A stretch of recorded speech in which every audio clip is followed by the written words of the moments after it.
पर नजर आ रहे होंगे, मोहन भागवत माफ कीजिएगा, आपको नजर आ रहे होंगे, जो फिलहाल ध्वजारोहण कार्यक्रम में पहुंचे हुए थे। तमाम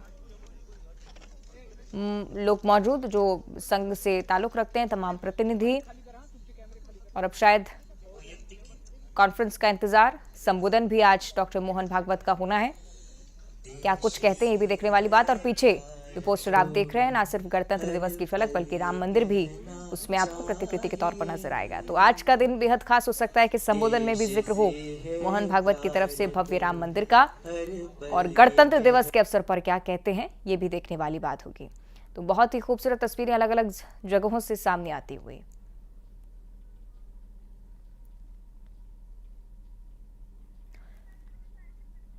तो आपको बताएं कि गणतंत्र दिवस का अवसर है और इसी के चलते अलग अलग जगहों पर अलग अलग कार्यक्रम, मुख्य कार्यक्रम हालांकि राजधानी दिल्ली का, जिसका इंतजार जरूर किया जा रहा है। इंतजार ये भी कि मध्य प्रदेश छत्तीसगढ़ से जल्द ही खबरें निकलकर सामने आए, तस्वीरें निकलकर सामने आए गणतंत्र दिवस समारोह की, उसका भी इंतजार। लेकिन फिलहाल आपको हमने तस्वीरें दिखाई हैं डॉक्टर मोहन भागवत की, उनके भी संबोधन का इंतजार है। वो अपने संबोधन में किस बात का जिक्र करते हैं ये देखने वाली बात, क्योंकि हर बार हर एक आयोजन पर उनका जो संबोधन होता है बहुत खास हो जाता है, ना सिर्फ एक विशेष जाति के लिए या एक विशेष धर्म के लिए, बल्कि पूरे ही देश को संबोधित करते हुए कहीं ना कहीं एकता का भाव प्रकट करने का प्रयास मोहन भागवत ने अक्सर किया है। तो आज 75वां गणतंत्र दिवस, तमाम ऐसे कार्यक्रम जो आज पूरे ही देश में होने हैं। मुख्य कार्यक्रम राजधानी दिल्ली का, कर्तव्य पथ पर भव्य समारोह होगा, परेड का मुझे लगता है कि आपको इंतजार है, और उसी परेड की जो सबसे पहली तस्वीरें हैं वो न्यूज 18 आप तक पहुंचाएगा। फ्रांस के राष्ट्रपति इमैनुअल मैक्रोन इस बार मुख्य अतिथि के तौर पर आपको नजर आएंगे। और ये तस्वीरें डॉक्टर मोहन भागवत तिरंगा फहराते हुए।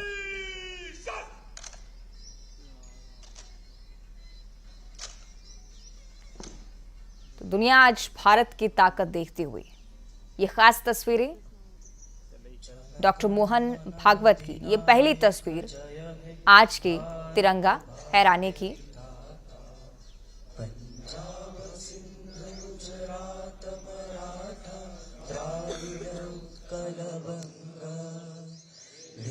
हिमाचल यमुना गंगा उच्छल जलधि तरंगा, तव शुभ नामे जागे, तव शुभ आशीष मागे, गाहे तव जय गाथा, जनगण मंगलदायक जय हे भारत भाग्य विधाता, जय हे जय हे जय हे जय जय जय जय हे।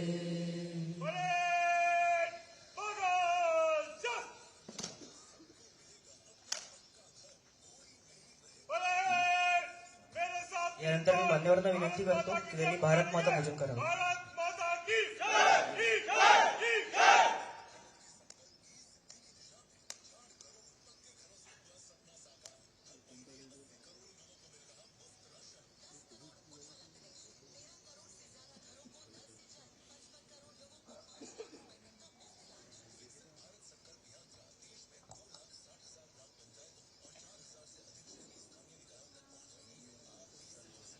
बाकी सर्व नागरिक प्रभु। तो 75वां गणतंत्र दिवस और सबसे पहली तस्वीरें नागपुर से सामने आई। संघ प्रमुख डॉक्टर मोहन भागवत जिन्होंने तिरंगा फहराया है, ये तस्वीरें आपकी टीवी स्क्रीन पर। बहुत ही खास दृश्य और निरंतर आज इसी प्रकार की तस्वीरें आपको देखने को मिलेंगी मध्य प्रदेश छत्तीसगढ़ से भी, और देश के राजधानी दिल्ली से तो खास तस्वीरों का इंतजार है ही, क्योंकि पूरे देश की झलक जब आपको एक साथ देखनी हो तो कर्तव्य पथ पर आपको नजरें टिकानी होती हैं। और आज मुझे लगता है कि घर घर में परेड का इंतजार भी हो रहा होगा, तो उस तस्वीर को भी न्यूज 18 आप तक सबसे पहले पहुंचाएगा। लेकिन दिन का सबसे पहला ध्वजारोहण ये फिलहाल आप देख रहे हैं तस्वीरें डॉक्टर मोहन भागवत जिन्होंने तिरंगा फहराया है, और उसके बाद धीरे धीरे कर तस्वीरें सामने आएंगी, चाहे बात राजधानी की हो या मध्य प्रदेश छत्तीसगढ़ की, अलग अलग जगहों पर अलग अलग कार्यक्रम। तो आज देश 75वां गणतंत्र दिवस मनाता हुआ, अलग अलग वीर जवान जिन्हें आज सम्मानित भी किया जाएगा, उनके बलिदानों को याद किया जाएगा और कर्तव्य पथ पर एक बार फिर से भारत का शौर्य पूरी दुनिया देखेगी। आज का ये दिन जब पूरी ही दुनिया की नजर भारत पर होती है और भारत भी ये कोशिश करता है कि शौर्य वीरता की गाथा कर्तव्य पथ सुना सके और हर एक व्यक्ति उसके लिए पूरी तरह से आज तैयार। राष्ट्रपति के पहुंचने का इंतजार दिल्ली में मुख्य कार्यक्रम में ऑफिशियली जो टाइमिंग दी गई है 10 बजे की, उसका इंतजार। चलिए, दो अलग अलग तस्वीरें हमारे सहयोगी आप तक पहुंचाएंगे। वासु चौरे हैं, राजधानी से जुड़ रहे हैं, भोपाल की जानकारी देंगे, जबकि शैलेंद्र भदौरिया हैं जो कि उज्जैन के बारे में आपको जानकारी देने वाले हैं। वासु, यहां पर बताइएगा कितना समय अभी लगने वाला है, ऑफिशियली क्या समय बताया गया जब राज्यपाल पहुंचे कार्यक्रम में? बिल्कुल, देखिए जो निर्धारित समय है उसके अनुसार 9 बजे राज्यपाल मंगूभाई पटेल भोपाल के लाल परेड मैदान पहुंचेंगे, जहां पर मुख्य समारोह का जो आयोजन है वो किया जाना है। और दीपक आपको तस्वीरों के जरिए बताएंगे कि जो मध्य प्रदेश का मुख्य आयोजन होना है उसको लेकर क्या कुछ तैयारियां हैं। आप देख सकते हैं कि जो राज्यपाल के लिए मंच है वो सज चुका है और राज्यपाल का जो पूरा एक बाकायदा प्रोटोकॉल होता है उसी के अनुसार यहाँ पर जो व्यवस्थाएं हैं वो की गई हैं।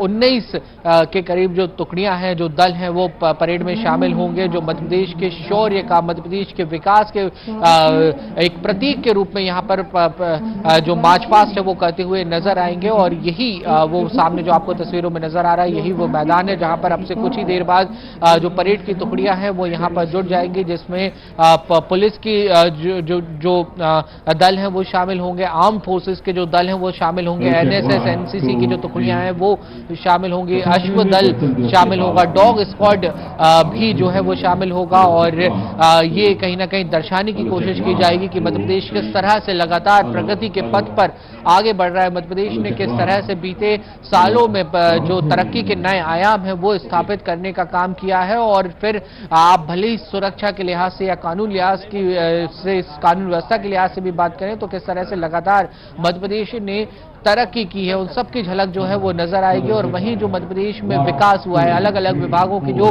फ्लैगशिप योजनाएं रही हैं उनके जरिए किस तरीके का काम हो रहा है, तो उसकी झलक भी झांकियों के जरिए जो है अवंतिका वो देखने को मिलेगी, क्योंकि मध्य प्रदेश सरकार के जो अलग अलग विभाग हैं उनकी झांकियां भी इस पूरी परेड में, इस पूरे कार्यक्रम में शामिल होने जा रही हैं। जी ठीक है, यानी कि इंतजार रहेगा आज तमाम तस्वीरों का। वासु बने रहेगा हमारे साथ, उज्जैन अब आपको लिए चलेंगे। शैलेंद्र आपको नजर आ रहेंगे, और शैलेंद्र आज उज्जैन में इसलिए हैं क्योंकि मुख्यमंत्री आज यहाँ पर पहुंच रहे हैं ध्वजारोहण के लिए।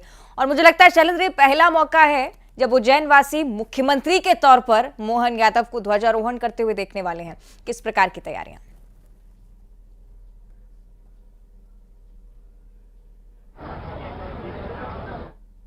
यहाँ पर झंडा बंदन करने वाले, इसके पहले वो विधायक के तौर पर, मंत्री के तौर पर यहाँ झंडा बंदन करते रहे। देखिए आप तस्वीर में आपको सीधे दिखाऊंगा, ये का मुख्य कार्यक्रम स्थल है जहाँ पर ये कार्यक्रम आयोजित होने वाला है। जो तो तमाम जो तैयारियां हैं अब उनको अंतिम रूप दे दिया गया है। वह फूलों से रंगोलियां सजाई गई हैं, ध्वज को अब चढ़ाया जा रहा है, क्योंकि 8:55 का जो समय है निर्धारित समय पर वो यहाँ पहुंचेंगे और उसके बाद झंडा बंदन करेंगे। और उसके साथ ही मुख्यमंत्री जी अपने संदेश में मध्य प्रदेश की जनता को संबोधित करेंगे। और देखने वाली बात होगी क्या कुछ खास आज के उनके संबोधन में रहने वाला होता है। गरीब कल्याण को लेकर, जन कल्याण को लेकर किस तरह की योजनाएं आने वाले समय में मध्य प्रदेश के बाद। ठीक है, मैं लौटूंगी आपके पास शैलेंद्र, बात पूरी कीजिएगा, लेकिन फिलहाल संघ प्रमुख मोहन भागवत क्या कह रहे हैं ये सुना देते हैं दर्शकों। होता है, परंतु वो एक दिन के लिए मर्यादित रहे ये अपेक्षित नहीं है, क्योंकि ये गणराज्य दिवस है। अभी ये संविधान संसद में रखा गया और सरकार का कारोबार उसके आधार पर चलता है, परंतु अपना गणराज्य है, यानी ये प्रजा का राज्य है, तो इसको प्रजा को चलाना है। सरकार की उसमें एक भूमिका है, सांसदों की उसमें एक भूमिका है। इस संविधान को सुरक्षित रखना, इस संविधान को लागू करना, ये टेक्निकली सरकार का काम है, परंतु वास्तविक दृष्टि से ये तो अपने व्यवहार का काम है। और इसलिए संविधान का हम थोड़ा अध्ययन करें। बहुत विद्वान लोग जैसा करते वैसा करने की जरूरत नहीं, लेकिन मोटा मोटी 4 बातें हैं जो संविधान का प्राण है ऐसा मैं मानता हूं। संविधान की अपने प्रस्तावना है, प्रीएम्बल। संविधान में नागरिक कर्तव्य दिए, संविधान में नागरिक हक अधिकार दिए और संविधान में मार्गदर्शक तत्व दिए। ये बातें ऐसी है जो बदलती नहीं। सारी जो संविधान सभा की कार्रवाई हुई उसमें इन बातों पर पूरे संविधान सभा ने मिलकर निर्णय किया है। वो अपने देश का सामूहिक संकल्प है, उसके अनुरूप अपना आचरण होना चाहिए। हमारे यहां सब प्रकार की स्वतंत्रता दी है, परंतु ये भी कहा गया है कि जैसे उस भाषण में बाबा साहब ने कहा कि आर्थिक और राजनीतिक स्वतंत्रता का प्रावधान संविधान में मैंने कर दिया है, परंतु ये स्वतंत्रता वास्तव में आनी है तो उसके पीछे एक बंधुता काम करती है। स्वातंत्र्य, समता और बंधुता ये तत्वत्रयी मैंने फ्रेंच राज्य क्रांति से नहीं ली, भारत में उपजे तथागत बुद्ध के विचार से मैंने उसको लिया है। और इसलिए दुनिया का अनुभव ऐसा है कि समता स्वतंत्रता एक साथ नहीं आती। समता है तो स्वतंत्रता का संकोच करना पड़ता है, और स्वतंत्रता देनी है तो समता की गारंटी नहीं देती। ये दोनों एक साथ लाने का एक ही उपाय है, बंधुभाव। बंधुभाव ही धर्म है, ऐसा उन्होंने कहा। तो अपने आज हम तिरंगा फहराते हैं, उस पर धर्मचक्र है केंद्र में, तो कानून है ही, उसका पालन करना ही है, उसका अनुशासन है ही। लेकिन यह अनुशासन कायम कैसे रहता है? वो कायम रहे इसलिए सरकार के हाथ में दंड शक्ति है, विधान है, उसको लागू करने के अधिकार है, उसके लिए पुलिस है, बहुत सारी व्यवस्था है। लेकिन कोई भी चीज व्यवस्था के बल पर एक हद तक होती है। व्यवस्था को पालन करने वाले लोगों का मन रहता है हम इस व्यवस्था में रहेंगे, इसका पालन करेंगे। ये क्यों होता है? ये भी इसलिए होता है कि व्यवस्था और जिनके लिए व्यवस्था है वो लोग, उनके प्रति एक आत्मीयता रहती है। ये हमने बनाई व्यवस्था है, ये हमारे लिए बनी व्यवस्था है, ऐसा एक आत्मीयता का भाव रहता है। वही भाव आपस में व्यवहार में बंधुभाव के रूप में प्रकट होता है। उस बंधुभाव का हम स्मरण करें। भारतवर्ष के जन की ताकत अपरंपार है, वो कभी भी कम नहीं थी, वो वैसी की वैसी बनी है। और उसके बल पर जब वो जागता है तो अनेक चमत्कार दुनिया में करता है, जैसा आज कर रहा है। ऐसा भारतवर्ष आएगा, ऐसा भारतवर्ष उठेगा, ये अगर 40 साल पहले हम कहते तो अपने ही लोग हमारी खिल्ली उड़ाते। लेकिन आज हम देख ये आप सुन रहे हैं नागपुर से जो खास कार्यक्रम यहां पर ध्वजारोहण को लेकर रखा गया है। संघ प्रमुख डॉक्टर मोहन भागवत यहां एकता का जिक्र करते हुए अब सीधे आपको लिए चलेंगे हमारे सहयोगी शंकर आनंद के पास, जो कि दिल्ली से रिपोर्ट कर रहे हैं। आप शंकर बताइएगा, यहाँ का जो मुख्य कार्यक्रम है इस पर सभी की नजर है। आज परेड का आयोजन है, राष्ट्रपति पहुंचेंगी, तमाम ऐसे आयोजन होंगे, क्या हलचल यहाँ पर आप देख पा रहे हैं? देखिए, आज कर्तव्य पथ पर देश की आन बान और शान को देखा जा सकता है।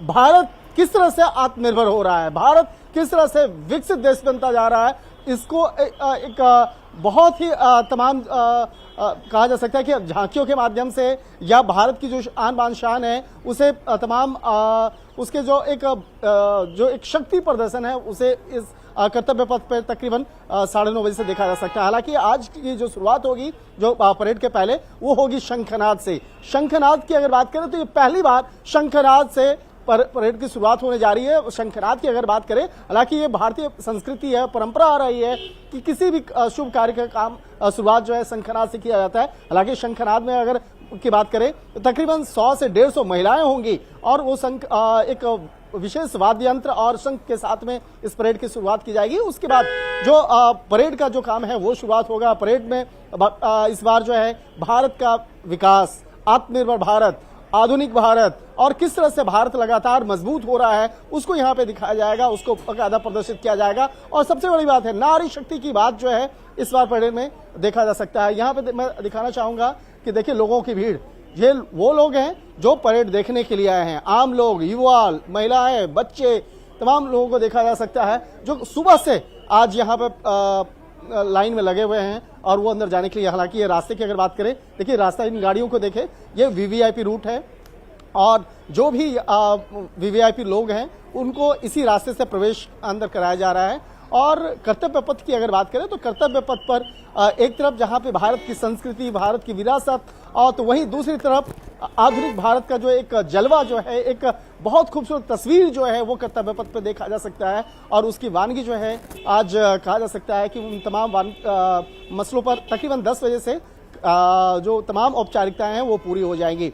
एक तरफ देखा जाए कि जिस तरह से फ्रांस के राष्ट्रपति भारत आए हुए हैं और वो इस परेड में आज मुख्य अतिथि होंगे, तो वहीं दूसरी तरफ अगर बात करें तो आज का जो परेड का जो सबसे बड़ी बात है, तकरीबन 80% जो ताकत है वो महिलाओं के हाथ में है। महिलाएं अपनी जलवा दिखाएंगी, नारी शक्ति अपना जलवा दिखाएंगी। बिल्कुल ठीक आप कह रहे हैं शंकर, और मुझे लगता है कि उस दृश्य का इंतजार भी रहेगा जिस प्रकार आपने जिक्र कर दिया है, उत्साह दोगुना कर दिया है कि शंखनाद से आज आगाज होने वाला है। आप बनी रहेगा हमारे साथ, वासु, शैलेंद्र आप भी बनी रहेगा हमारे साथ, लगातार तस्वीरें पहुंचाने का काम हमारे सहयोगी करेंगे। एक छोटे से ब्रेक का यहाँ वक्त है, जल्द हाजिर होते हैं।